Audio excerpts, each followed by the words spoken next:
Join us for a powerful story of courage, change, and the strength of community. Meet Emily, a young girl whose once beloved playground becomes a place of whispers, exclusion, and silent challenges. As tensions rise and alliances shift, Emily learns that true bravery isn't just in standing up, but in finding support and choosing kindness. Even in the face of division, will her determination and her family's efforts turn the playground back into a place of belonging for everyone? What surprising transformations await? Don't miss out. Subscribe for more stories that inspire, and share your thoughts in the comments below. Now let's begin Emily's journey. The afternoon sun bathed Crestwood Park in golden light, filtering through the canopy of trees that bordered the playground. The laughter of children echoed across the field, mixing with the rhythmic squeak of swings and the metallic clatter of sneakers hitting the slide. For 10-year-old Emily Hart, this place was a sanctuary, a haven where the weight of school and rules lifted, replaced by the freedom of play. Emily's chestnut brown hair was tied back in a loose ponytail that bobbed as she ran from the monkey bars to the sandbox, her sneakers kicking up small puffs of the worn-out wood chips. She loved the way the wind rushed past her face and the thrill of jumping off the swings at the highest point, feeling weightless for just a moment before the ground caught her. The playground wasn't just a place. It was a world where she was the queen of adventure, surrounded by friends who shared her boundless imagination. Robert Hart, Emily's father, watched from a bench a few yards away. He was a tall man with a broad frame, his dark hair peppered with the first signs of gray. As an attorney, he was known for his sharp mind and unwavering commitment to justice. But here at the park, he was simply a dad, his serious expression softening as he watched Emily play. Next to him, Grace, Emily's mother, leaned in with a smile, her eyes crinkling at the corners. "Look at her," Grace said, her voice filled with a blend of pride and nostalgia. "It's like nothing can touch her here." Robert nodded, his gaze following Emily as she shouted something to her friend, Clara Martinez, who waved wildly from the swings. "She deserves that feeling," he replied. "Every child does." The sound of a car door closing caught Robert's attention. He turned to see Linda Phillips and her son Mason walking across the park. Linda was dressed impeccably, her blonde hair pulled back in a tight bun, eyes hidden behind designer sunglasses. Mason, a boy with sandy brown hair and an uncertain smile, walked beside her with quick steps, his gaze darting around the park as if seeking permission to be carefree. Robert's expression tightened imperceptibly, a small shift that Grace noticed. "What is it?" she asked. "Just watching," Robert said, his voice carefully neutral.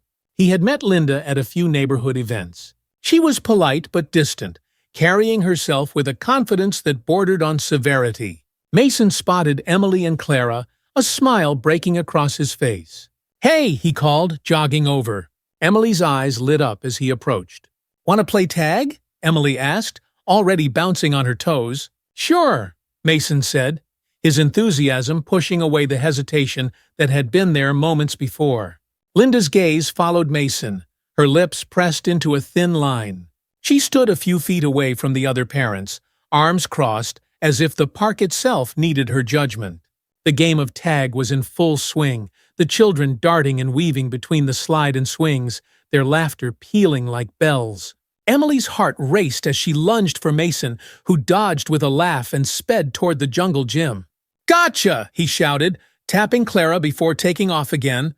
Robert watched with a smile but noticed the way Linda's eyes narrowed when Mason ran with Emily. She turned slightly, speaking in a low voice to Mrs. Roberts, one of the more vocal mothers in the neighborhood. The words were lost in the wind, but the subtle, shared glances were not. Grace's smile faltered as she noticed the exchange. "Do you think—" She started but trailed off, unwilling to finish the thought. "I hope not," Robert said, the warm afternoon suddenly carrying a chill that hadn't been there moments before. As the days turned into weeks, Emily felt the first ripples of change. The playground was still filled with laughter, but some of it felt different. She noticed the way certain parents would look at her and Clara, eyes darting to Linda when she whispered behind a cupped hand. Mason's greetings, once cheerful, grew hesitant, as if he were balancing on a tightrope with no net. "Want to play hide-and-seek?" Emily asked one afternoon, hoping to bring back the carefree ease of their games. Mason hesitated, glancing at his mother, who stood at the edge of the playground with her signature, unreadable expression. "Maybe later," he said, turning to join another group of kids whose parents sat chatting with Linda. Emily's chest tightened, a sensation she didn't have words for but felt deeply. Clara touched her arm, her expression serious for a moment. "Don't let it bother you," she said. "Mason's just stuck." "Stuck?" Emily repeated, the word feeling odd and heavy in her mouth. Clara nodded, her ponytail bouncing. "Yeah, like he doesn't know how to be himself when she's around." Emily glanced over at Linda, who caught her eye for a second before looking away, her lips curling into something that wasn't quite a smile. The weekend brought another sunny afternoon, and the playground buzzed with life.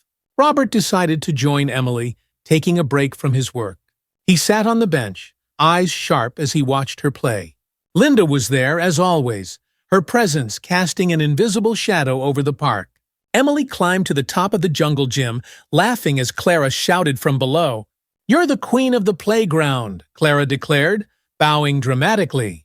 "I decree—" "More tag!" Emily shouted, her voice ringing out with joy. Mason hesitated at the base of the jungle gym, glancing at his mother. Linda's eyes locked onto him, and she whispered to Mrs. Roberts, her voice louder this time, just enough for Robert to catch fragments. Some parents don't know how to guide their children." Robert's jaw clenched, the muscles in his face tightening. He stood up, walking slowly to the base of the jungle gym where Mason lingered. "Mason, you okay, buddy?" he asked, his tone gentle but probing. Mason's eyes flitted to Robert, then back to Linda. "Yeah, I'm fine, Mr. Hart." Robert's eyes met Linda's, and for the first time, her expression faltered. He gave her a small nod, a silent acknowledgement that he saw her, truly saw her, and that he wasn't turning away. School the following week felt different. Emily sat with Clara in the cafeteria, picking at her lunch, while Clara drew swirling patterns on her notebook. "Want to come over after school?" Clara asked.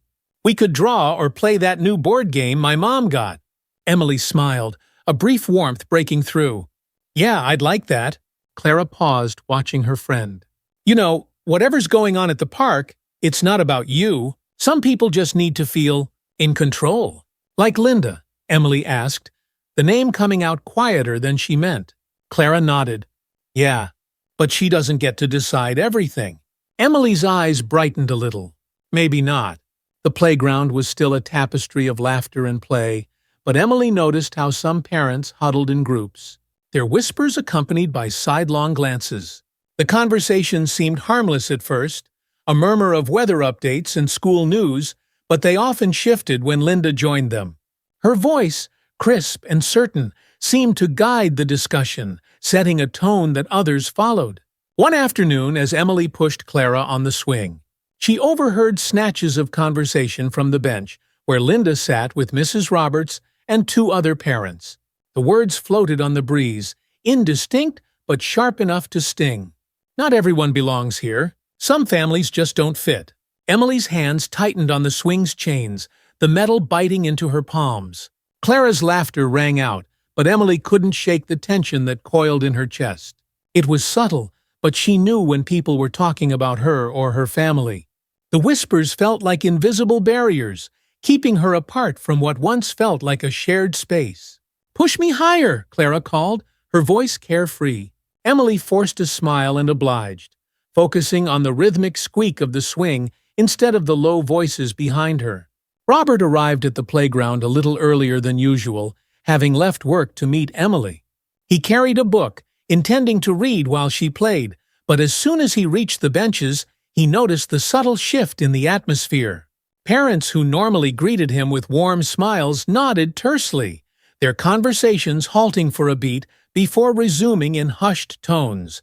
He watched as Emily played tag with Clara, her laughter still bright but lacking its usual abandon. When Linda's voice rose in that way it sometimes did, assertive and commanding, Robert couldn't help but tune in. Kids need boundaries, structure. It's the parents' job to make sure they fit in, Linda said, her words directed to Mrs. Roberts, but loud enough for others to hear. Robert's jaw clenched. He understood that these were more than just idle comments. They were seeds of exclusion, planted deliberately. He took a deep breath and exhaled slowly, a habit he had developed in court when listening to an argument that needed careful dismantling. He made his way over to where Emily was perched on the jungle gym, giving her a wave. Her face brightened at the sight of him, and she scrambled down to meet him. "Hey, Dad," she said, her cheeks flushed from play. "Hey, sweetheart. Having fun?" He ruffled her hair, his touch gentle, but his eyes swept over the playground, taking in every detail. "Yeah," she replied, but her eyes flicked over to Mason, who stood near his mother, shifting uncomfortably. The brief moment of eye contact between them spoke of shared understanding, a silent acknowledgement of a game they no longer played together. The following week, Emily's usual enthusiasm for the playground waned.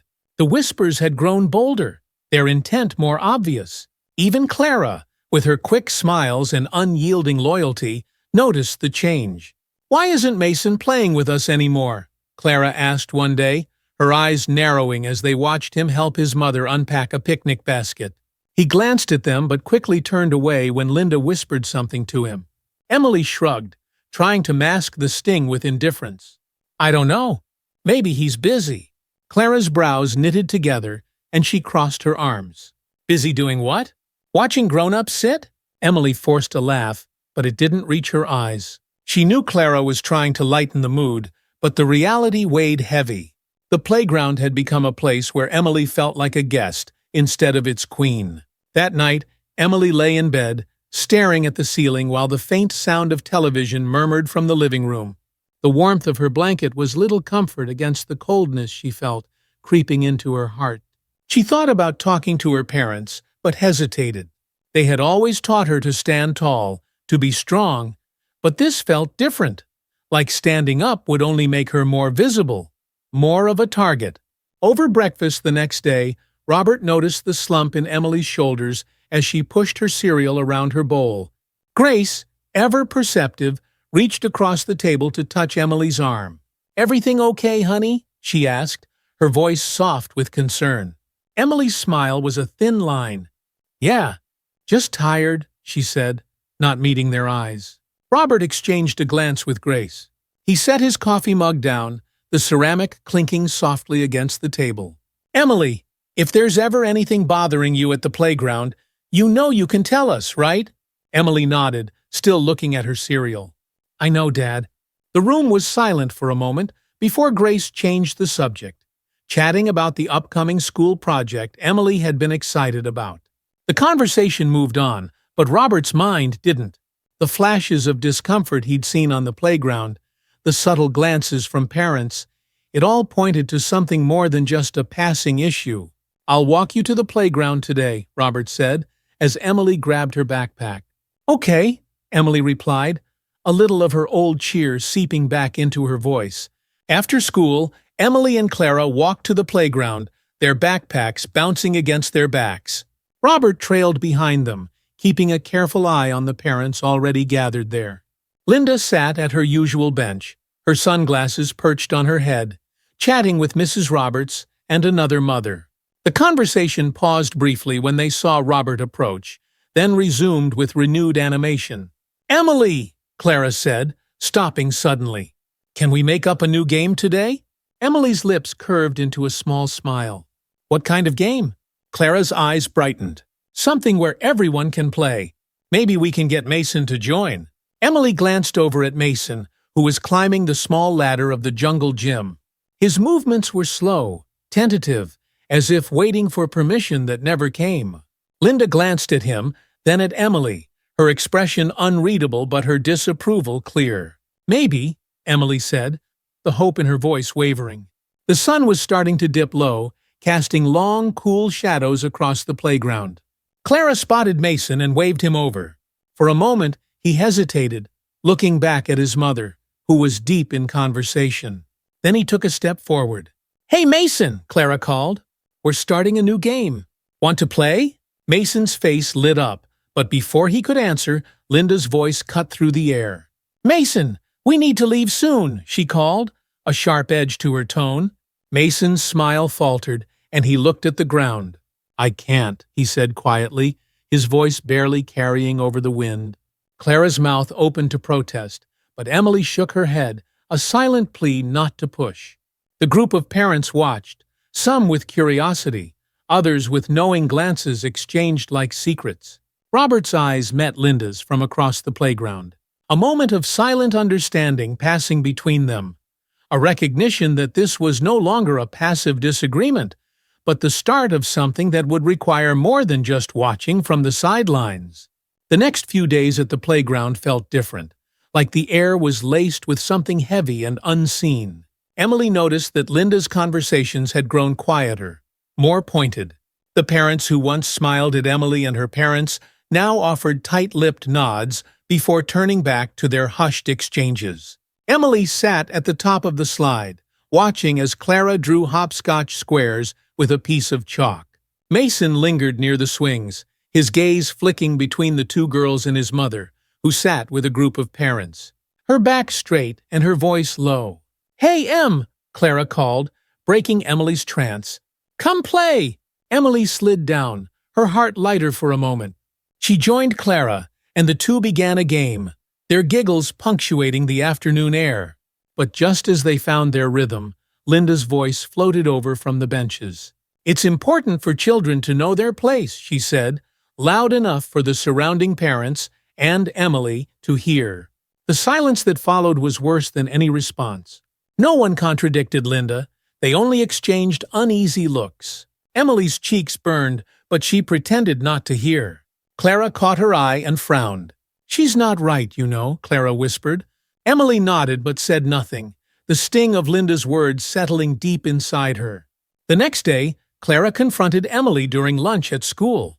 The cafeteria was loud, filled with the clatter of trays and chatter of students, but Clara's voice cut through it all.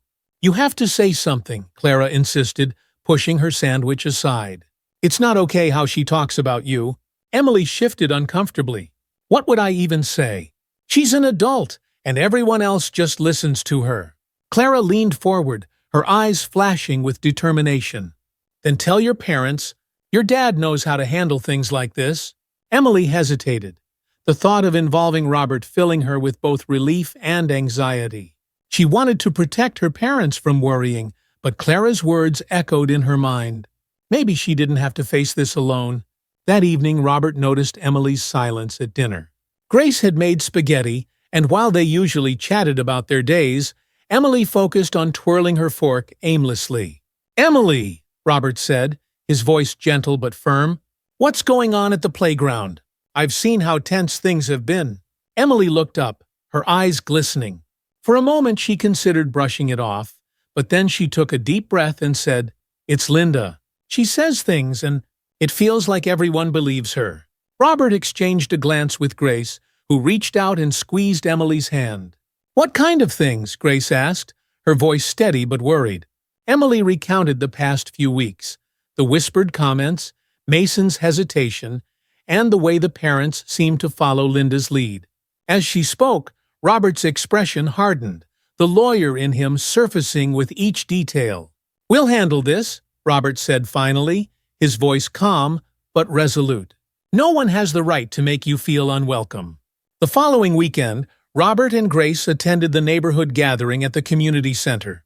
The room was filled with folding chairs arranged in neat rows, the walls decorated with posters about local events and community guidelines. Linda stood near the coffee table, chatting with Mrs. Roberts and a few others, her laugh light but sharp.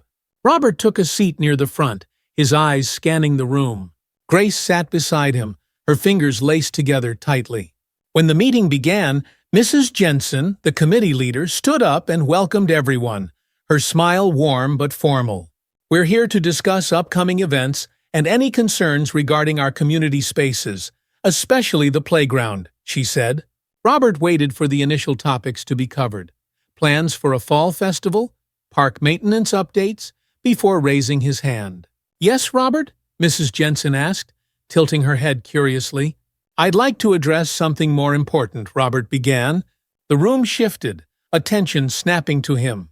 "There's been a growing issue at the playground involving exclusionary behavior.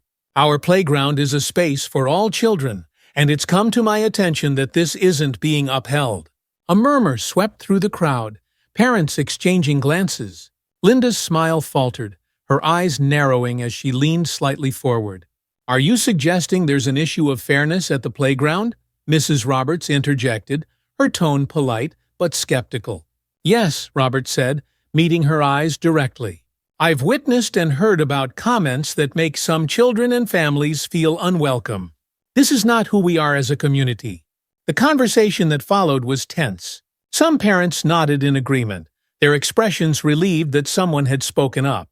Others, like Mrs. Roberts, shifted uncomfortably, glancing at Linda, who remained silent but watchful. Mason's father, Mr. Phillips, stood up. "I've noticed it too," he said, clearing his throat. "Sometimes it's easy to let things slide, but it's time we address it." Linda's eyes flicked to him, her jaw tightening. "Are we really turning a simple playground into a debate?" she said, her voice carrying a cool, dismissive tone. "It's not just a playground," Grace spoke up, her voice unwavering. "It's where our children learn how to be part of a community." The room quieted, the weight of her words settling over the crowd. Linda's expression shifted, a crack in her composed demeanor. When the meeting ended, parents gathered in clusters, voices low but urgent. Robert and Grace exchanged nods with a few parents who offered supportive glances, their eyes softening as they looked at Emily, who stood beside her mother. Linda approached, her chin lifted defiantly. "This is unnecessary, Robert," she said, her voice low enough that only he and Grace could hear. "You're making it more than it is."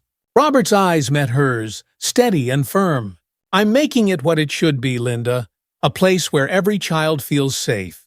Without waiting for a response, he turned back to Grace and Emily, the three of them walking out together, the chill of the autumn air biting at their cheeks. But despite the cold, Emily felt warmer than she had in weeks. The days following the neighborhood meeting were filled with anticipation and uncertainty. The conversations at the playground had changed, becoming more guarded, yet more revealing. Parents no longer whispered as much, but their eyes said what they couldn't voice aloud. Emily sensed it every time she walked into the park. The tension had shifted. There was now a silent, brewing question in the air. Where did they stand? Clara, ever loyal, stayed by Emily's side. They played their usual games, but the weight of unspoken words lingered between them and the other kids. Mason often watched from a distance, his expression conflicted. Emily missed the days when he'd race her up the jungle gym or laugh as they slid down the slide together, carefree and unburdened.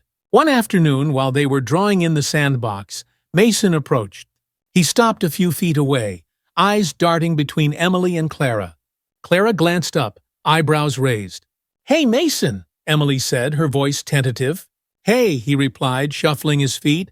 The silence that followed was thick, charged with everything unsaid. He looked back at his mother, who was talking to another parent, but kept casting glances their way. "Want to join us?" Clara asked, breaking the silence. Mason hesitated, then nodded. He knelt down, his movements slow, like he was testing the waters. They drew shapes and small, whimsical figures in the sand, their laughter cautious but real. It felt like a piece of something lost was being put back together. Later that day, as the sky darkened and parents started calling their children home, Clara turned to Emily. "Things are going to change," she said, her voice steady. "Your dad made sure of that." Emily looked at the swing set, the place where she had once felt like a queen, and now felt like an outsider reclaiming her throne. "I hope so," she whispered. Clara crossed her arms, her tone fierce. "No, they will." The conviction in Clara's voice gave Emily strength. They were only 10, but they were starting to understand that some battles weren't fought alone, and that speaking up mattered. The following week, Linda's presence at the playground was more subdued. She no longer led conversations with the same assertive confidence. Instead, she watched, eyes following Mason as he interacted cautiously with Emily and Clara. Parents who once leaned in eagerly to listen to her now kept their distance, their loyalty shifting like the wind. Mrs. Roberts approached Linda during a quiet moment, the children playing tag and their laughter echoing in the background. "Linda, I've been thinking about what Robert said at the meeting," she began, her tone cautious. "Maybe it's time we look at things differently." Linda's jaw tightened, but she didn't respond immediately.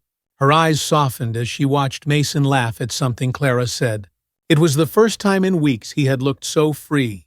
On a crisp Saturday morning, the neighborhood organized a cleanup day at the playground. Parents and children gathered with rakes and trash bags, their chatter filling the air with an energy that felt new, almost hopeful. Emily arrived with Robert and Grace, her eyes scanning the crowd. Clara waved them over, already holding a rake. Linda stood at the edge of the group, observing.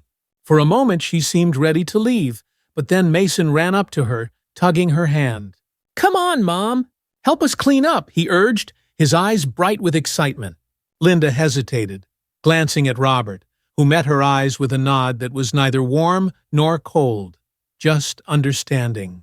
She sighed and stepped forward, picking up a trash bag and moving to join the other parents. The action was small, almost insignificant, but it sent ripples through the crowd. Emily's eyes met Mason's and he grinned. "Race you to see who can pick up the most leaves," he shouted. "Deal!" Emily called back. And just like that, the playground echoed with their laughter again. The cleanup day marked a subtle shift. Parents who once whispered now began to talk more openly, sharing stories and laughter as they worked together. Robert and Grace spoke with other parents, discussing everything from school events to ways to make the playground more inclusive. Linda kept to herself, but there was no denying that her rigid posture had relaxed. After the cleanup, Mrs. Jensen approached Robert. "We've been talking," she said, motioning to a group of parents nearby. "We think it's time for the neighborhood committee to formalize some guidelines for inclusivity. Make sure everyone knows this park is for all of us." Robert's expression softened, a rare smile spreading across his face. "That's a great idea." Emily and Clara watched from the swings, their feet dragging lazily over the wood chips. "Do you think it'll last?" Clara asked. Emily glanced at her father, who stood surrounded by parents nodding in agreement. "Yeah," she said, a small but confident smile playing on her lips. "I think it will." As the sun set and the cleanup day wound down, Mason pulled Emily aside. They stood by the oak tree that had been their meeting spot for years, its branches reaching out like old, familiar arms. "I wanted to say I'm sorry," Mason began, his voice shaking slightly, "for not playing with you, for listening to my mom even when I knew it wasn't right." Emily's heart ached, but not with the sharp pain of rejection. This time, it was the ache of forgiveness finding its way through. "I missed you," she admitted, her voice quiet. "I missed you too," Mason said, his eyes meeting hers. "Maybe we can start over?" Emily nodded, the weight in her chest lifting. "I'd like that." Clara joined them, waving a leaf she'd found. "Hey, what are you two whispering about?" she teased, her grin wide. "Just planning how we're going to beat you at the next cleanup race," Mason joked, and the three of them laughed, their voices mingling with the crisp autumn air. The community center buzzed with a mix of energy and nervous anticipation. Rows of folding chairs faced a makeshift stage, where Mrs. Jensen, Robert, and other members of the neighborhood committee prepared to speak. The chatter among parents ranged from casual to serious, the air thick with expectation. Emily sat between Robert and Grace, her hands folded tightly in her lap. Clara waved at her from across the room, giving a thumbs up that made Emily's nerves settle, if only slightly.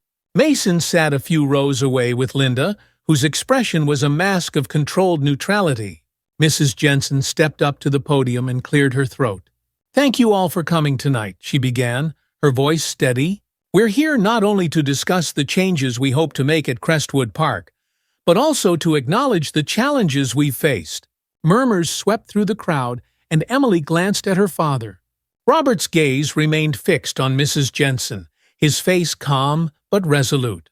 When Mrs. Jensen invited Robert to speak, he stood up, smoothing his suit jacket as he approached the podium. He scanned the room, taking in the familiar faces, some supportive, others wary. Our community has always been a place where families come together, Robert began, his voice strong and clear. But recently, we've seen moments where that unity has been tested. The playground should be a space for all children, where they can laugh, play, and grow without feeling judged or excluded. Linda's eyes narrowed, but she remained silent. The room's attention was riveted on Robert as he continued. Exclusion, even when unspoken, can have a lasting impact. We owe it to our children to set an example, to show them that acceptance isn't conditional. A few parents nodded, whispers of agreement floating through the room. Emily's heart swelled with pride as she listened to her father speak, his words wrapping around the room like a protective embrace. After Robert's speech, Mrs. Jensen invited other parents to share their thoughts. Mr. Phillips stood, clearing his throat. "I've realized that staying silent was a mistake," he said, glancing at Linda before turning back to the room. "We can't let fear or habit keep us from doing what's right." The tension in the room shifted. Linda's expression faltered, a flicker of vulnerability crossing her face before she composed herself. She looked at Mason, who sat with his hands clasped tightly in his lap, eyes wide and hopeful. One by one, other parents stood to share stories, not just about recent events, but about how they wanted to build a stronger, more welcoming neighborhood. Grace squeezed Emily's hand, her eyes shining with quiet pride. Unexpectedly, Linda stood. The room held its collective breath as she approached the podium. Her voice, when she spoke, was less certain than usual, each word measured and careful. "I know that some of my words and actions have made people feel unwelcome," Linda began, her gaze sweeping over the crowd and resting on Mason. "I thought I was protecting my son, but I see now that I was doing the opposite." A murmur of surprise moved through the room. Linda's posture was still stiff, but her expression softened as she glanced at Robert and then at Emily. "It's not easy to admit when you're wrong, but I want to do better, for Mason and for all of us." The silence that followed was heavy, filled with the weight of understanding and the possibility of change. Emily's eyes met Mason's, and he smiled, a small, hopeful curve of his lips that spoke volumes. The meeting wrapped up with the committee voting to establish a new set of guidelines for behavior at the playground and other community spaces. These included a clear commitment to fostering inclusivity and respect among both parents and children.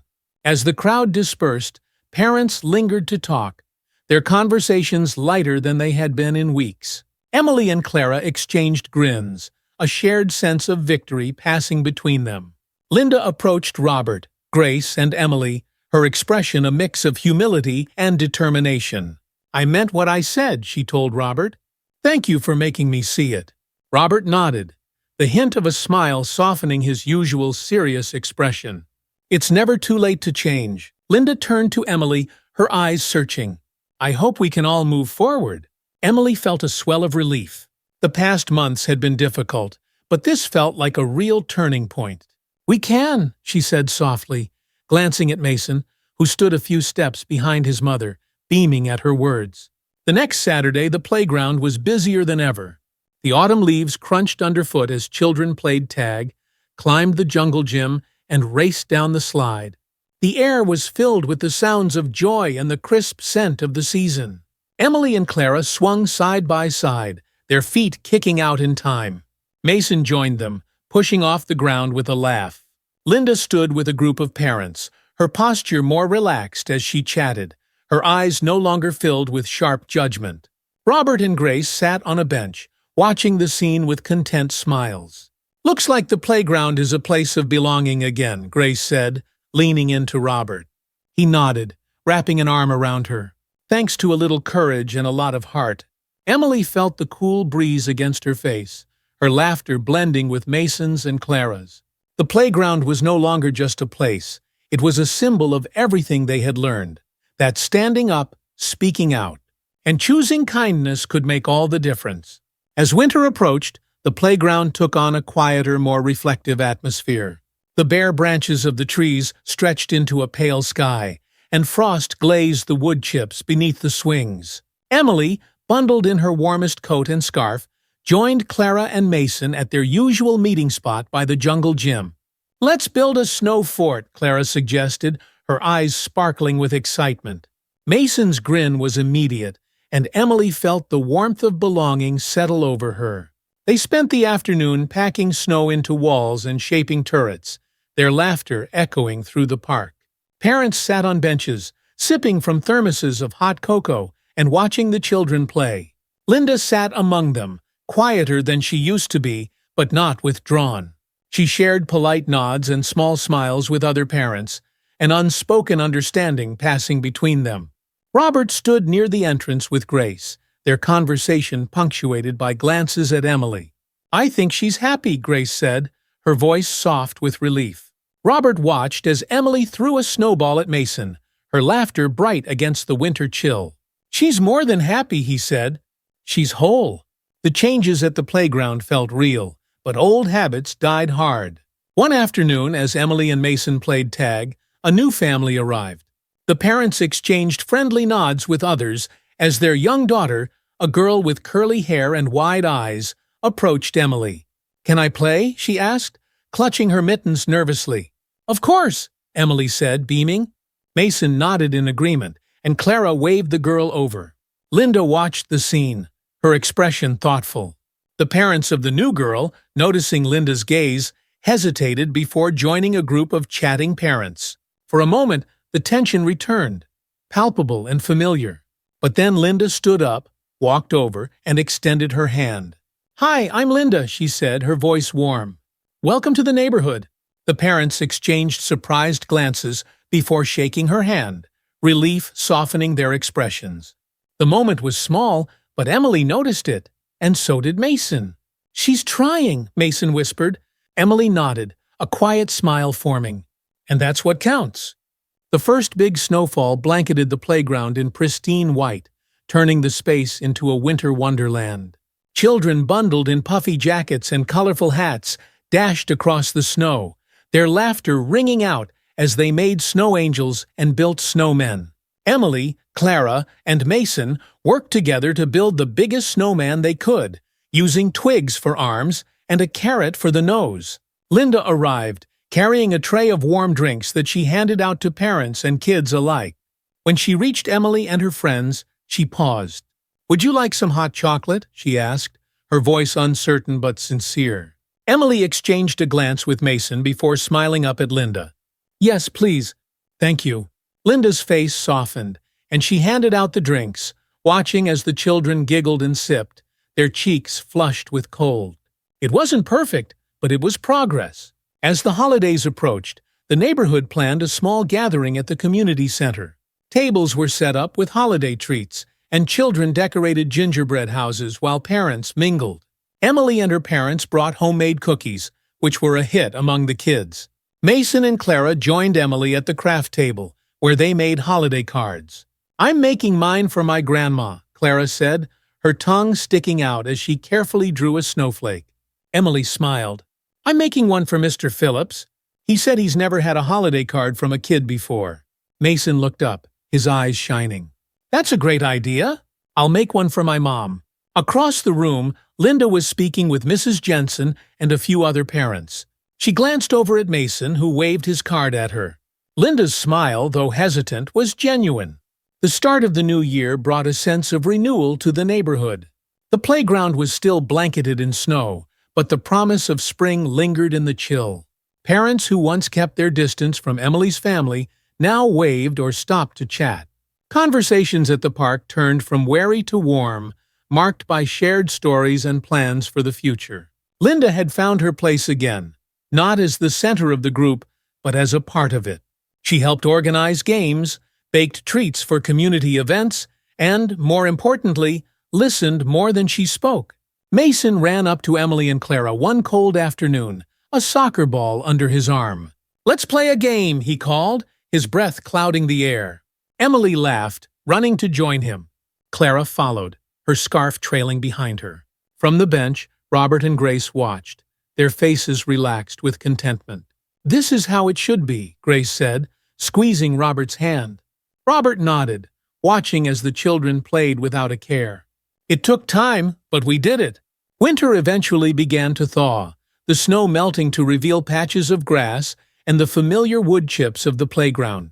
One afternoon, Emily sat on the swing, pumping her legs until she could see the tops of the trees. Mason pushed her higher, his laughter mingling with hers. Linda walked up with a cup of tea, watching the children play. She stood next to Robert and Grace, her expression open. "Thank you," she said quietly, "for not giving up on making this a place for everyone." Robert met her gaze, his smile small but genuine. "It's what we all needed." The days grew warmer, and the playground buzzed with life. Kids played basketball on the court, while others raced down the slide or built castles in the sandbox. The sense of belonging was palpable, a living testament to the effort of an entire community to change, learn, and grow. Emily watched as new kids joined their games, accepted without question.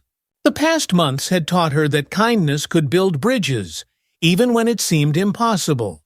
"It's going to be a great year," Clara said, sitting next to Emily on the swing. Mason stood nearby, tossing a ball in the air. Emily looked around, her heart light. "Yeah, it really is." The sun rose earlier each day, casting its warm glow over the playground where the children played without hesitation. The laughter that filled the air was richer, deeper, no longer weighed down by uncertainty. Emily, Clara, and Mason sat on the jungle gym, sharing stories about school and their plans for the summer. The swings creaked gently as they swayed in the breeze, and the sound of a basketball bouncing on the court nearby was rhythmic and steady. Parents watched from their benches, sipping coffee and sharing conversations that were no longer guarded. The playground had returned to its original purpose, a place where everyone felt at home.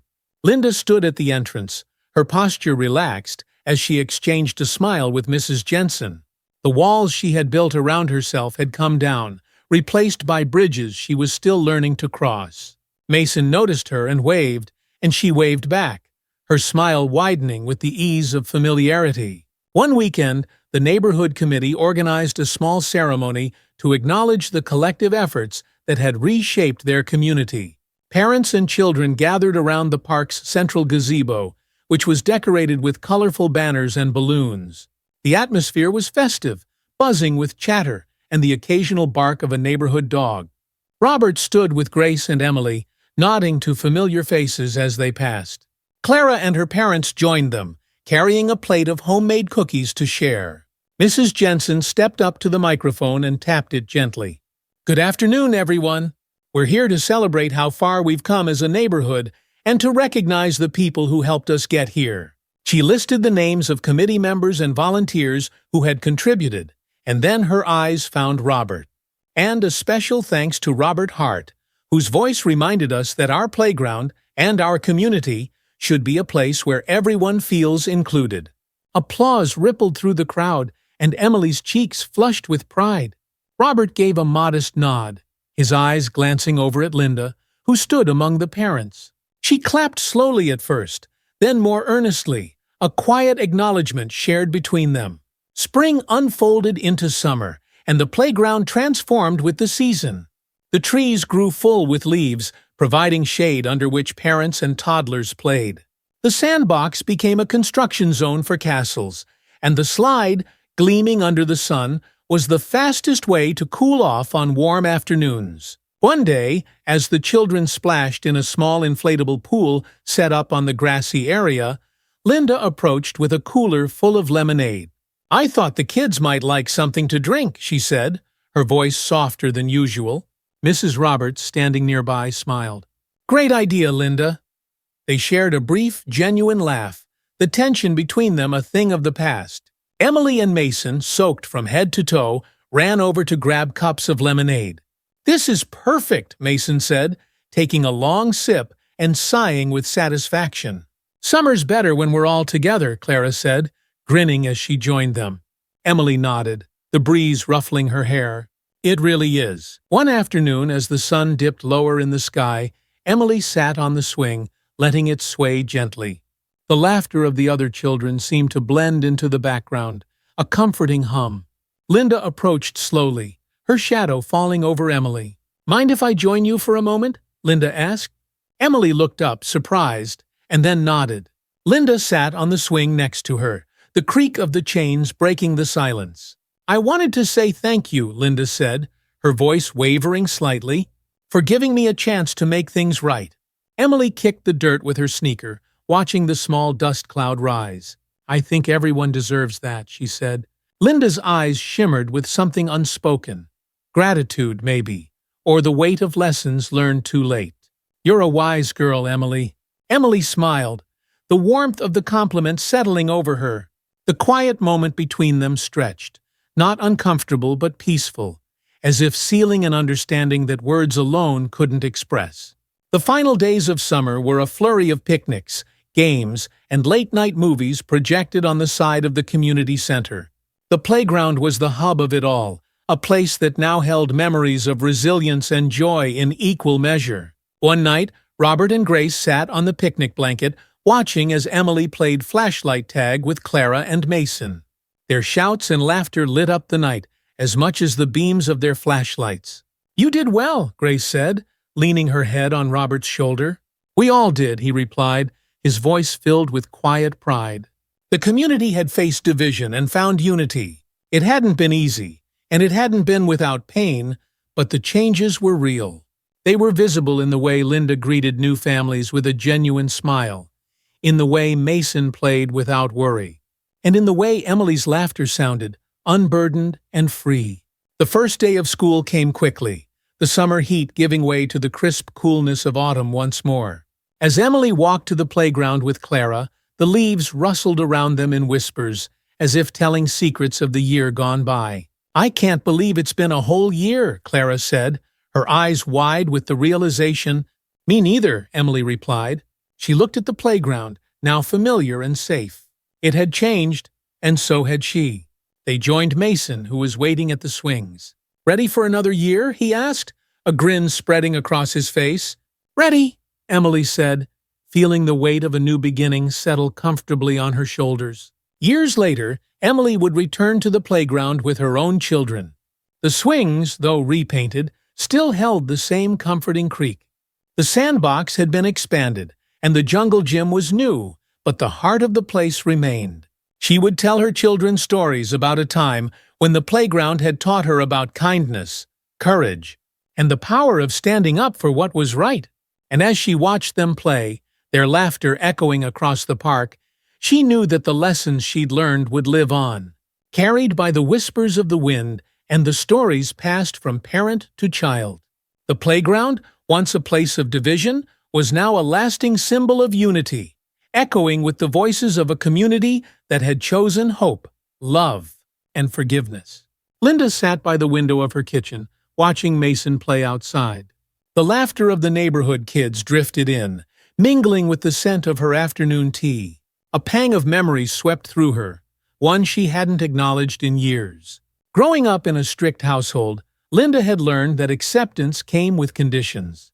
Her father, a stern businessman, had always emphasized the importance of appearances. "People respect you when you show strength, Linda," he would say, his eyes cold and unwavering. It was a lesson she carried into adulthood, shaping her actions and, unknowingly, her relationship with Mason. But watching Mason now, his carefree movements, the way he glanced at Emily and Clara with a grin, she felt a pang of something unfamiliar. Regret. The rigid walls she had built, the same ones her father had taught her to construct, were beginning to crumble. Robert sifted through an old photo album in the living room, his eyes catching on a newspaper clipping from years ago. The headline read, "Young Attorney Wins Landmark Case for Community Rights." He smiled faintly, remembering those early days when he was just starting out, passionate and full of hope. Back then, the cases were small but important, helping marginalized families gain access to community spaces, fighting against unjust policies. It was during one of those battles that he realized how deeply the sense of belonging could affect a person's sense of worth. It was that conviction that drove him to stand up now, not just as an attorney, but as a father. "Dad, are you okay?" Emily's voice pulled him from his thoughts. "More than okay," Robert said, closing the album and giving her a warm smile. "Just remembering why it's important to fight for what's right." That evening, Emily sat at her desk, the soft glow of her lamp casting shadows across the room. She opened her journal, where she often scribbled stories and dreams, and wrote, "Today felt different." Linda smiled at me, not a big smile, but enough. And Mason told me he missed being on the swings with us. I'm not sure if things will ever be exactly the same, but maybe that's okay. Maybe change means learning to be happy in new ways. She paused, tapping her pen against the page. Dad always says that courage doesn't mean you're not afraid. It means doing the right thing, even when you are. The following day, Linda sat in her car outside the grocery store, staring at the steering wheel. The apology she had given at the community meeting echoed in her mind. It had been hard, admitting she was wrong in front of everyone. But as she replayed the moment, she realized it was the first time she had felt lighter in years. She glanced at the rearview mirror and saw Mason, waiting for her by the playground, laughing with Emily and Clara. For the first time, she let herself smile without reservation. Maybe there was hope yet, not just for the children, but for herself as well. Clara's mother, Elena Martinez, joined Robert and Grace at the playground one Saturday. "You know," Elena said, sipping her coffee, "Clara told me how proud she is of Emily. She said, 'Mom, Emily's the bravest girl I know.'" Up! Grace's eyes misted, and she smiled warmly. "It's good for them to see that bravery isn't just in stories. It's right here, in the little things." Robert nodded, feeling a swell of gratitude. The community wasn't just standing behind him, they were standing with him.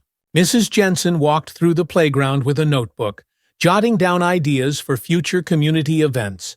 She had always been content to stay in the background, organizing meetings and helping others take the lead. But seeing the changes firsthand, the way parents interacted, the way children played together, she knew that sometimes the quietest actions could speak the loudest. She approached Linda, who stood by the swings. "I'm thinking of organizing a welcome day for new families. Would you like to help?" she asked. Linda's eyes widened in surprise but softened. "I'd like that," she said. It was another step, one Mrs. Jensen had been hoping Linda would take on her own. The community center's winter festival buzzed with life. Parents set up booths with hot chocolate, cookies, and crafts, while children played games.